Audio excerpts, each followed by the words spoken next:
ठीक आहे. Next question, एकदा क्वेश्चन वाचा मग बघा आन्सर किती सोपं आहे. The number of maximum number of common tangents, किती कॉमन टँजंट आहे हे विचारलं आहे. याने विचारलं की टँजंट कुठल्या कुठल्या आहेत. एक वेग राहू शकते, याचं टँजंटचं इक्वेशन काढा, याचं टँजंटचं इक्वेशन काढा, दोघाला सायमल्टेनियसली सॉल्व्ह करा आणि तुम्हाला काहीतरी व्हॅल्यूज मिळतील आणि त्या व्हॅल्यू जर सॅटिस्फाय होत नाही असेल तर तुम्ही त्याला काय म्हणू शकता की कॉमन टँजंट आहे म्हणून. एक किंवा ह्याचं टँजंट काढायची ती ह्याला सॅटिस्फाय करायची, कारण की दोन्ही काय कॉमन टँजंट आहे.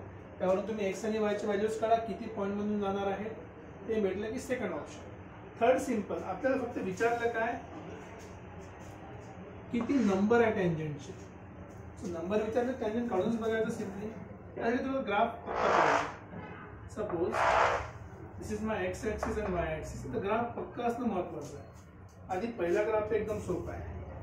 y equals to x minus 2 चा स्क्वेअर आहे. मी याला असं लिहू शकतो y equals to x square, याचा पॉवर सिंगल 1 आहे. ही ॲक्सिस असेल symmetric about y, symmetric about y. पुढे स्टार्ट होत आहे, हा x सुरू होता 2 पासून, बेसिकली -2 आहे म्हणजे राईट साईडला गेला होता. सो हा समजा 2 आपला पॉईंट आहे. इथून आपण वर चाललोय पॅराबोला. y ची ॲक्सिस आहे. ठीक आहे, तुम्ही व्हॅल्यू पुट करून चेक करू शकता. कसं पुट करायचं, x इक्वल टू 0 पुट करा, y कुठे कट करणार आहे, 4 या पॉईंटला कट करणार आहे ऑब्विसली. ठीक आहे, हा झाला आपला पहिला पॉईंट. याचं नाव आहे y is equals to x minus 2 चा स्क्वेअर. ओके, सेकंड ग्राफ आहे आपल्याकडे. ओके, y स्क्वेअर आहे. ठीक आहे, त्यातून मी एक काम करतो, -8 कॉमन काढतो.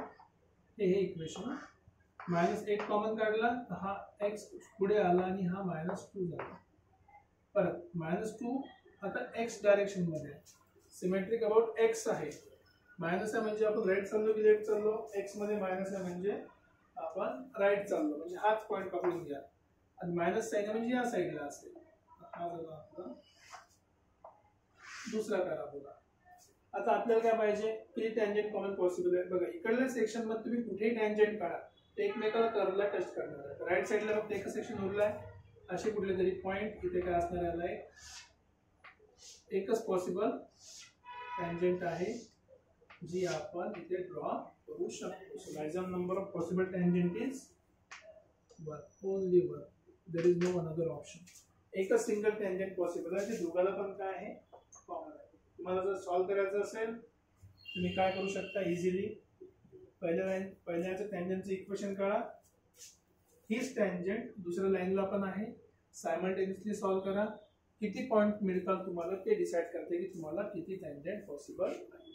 ग्राफवर काढलं, 10 सेकंदाचा क्वेश्चन आहे हार्डली, आणि तुम्ही सांगू शकता की चलो एक्झॅक्टली एकच टँजंट, कॉमन टँजंट, नुसतं टँजंट नाही, एक्झॅक्टली एक कॉमन टँजंट पॉसिबल आहे. राईट, भेटूया परत नेक्स्ट क्वेश्चनमध्ये.